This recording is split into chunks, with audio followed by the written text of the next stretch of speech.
आदिलक्ष्मी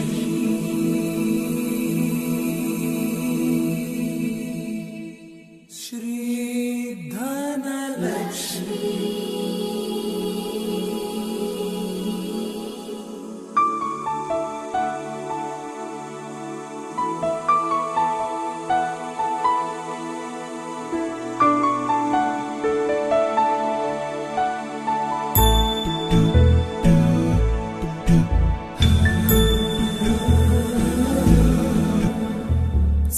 सुमनसवन्दित सुन्दरि माधवी चन्द्र सहोदरि हेममयी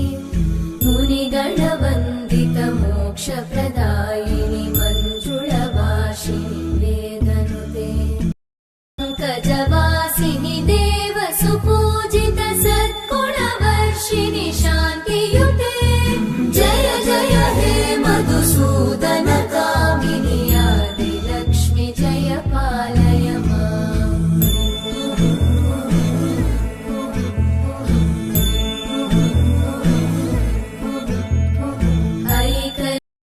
ऐकल्मषनाशिनि कामिनि वैदिकरूपिणि वेदमये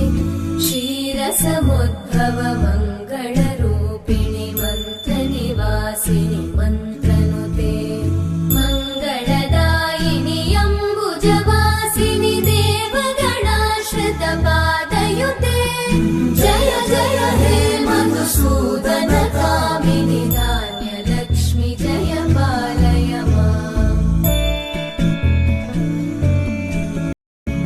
जय वरवर्णिनि वैष्णवि भागवि मन्त्रस्वरूपिणि मन्त्रमये सुरगणपूजित शीघ्रफलप्रद ज्ञानविकासिनि शास्त्रनुते भवभयहारिणि पापविमोचनि साधुजनाश्रितपादयुते जय जय हे मधुसूदन कामिनि धैर्यलक्ष्मि जय पालय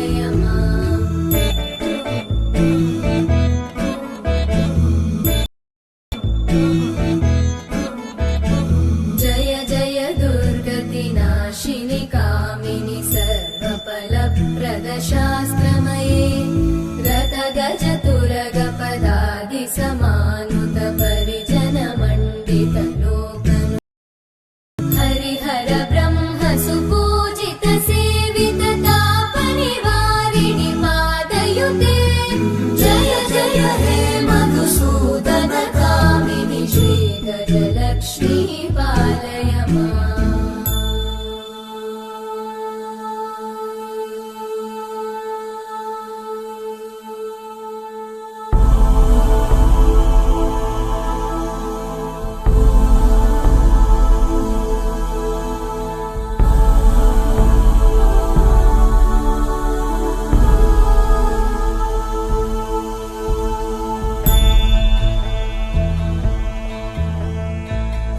ऐकगवाहिनि मोहिनि चक्रिणि रागविवर्धिनि ज्ञानमये गुणगणवारिधि लोकहितैषिणि सप्तस्वरवरगाननुते सकल सुरासुर देव मुनीश्वर मानव वन्दित पादयुते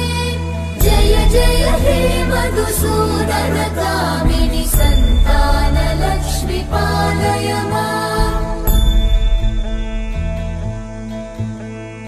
जय कमलासनि सद्गतिदायिनि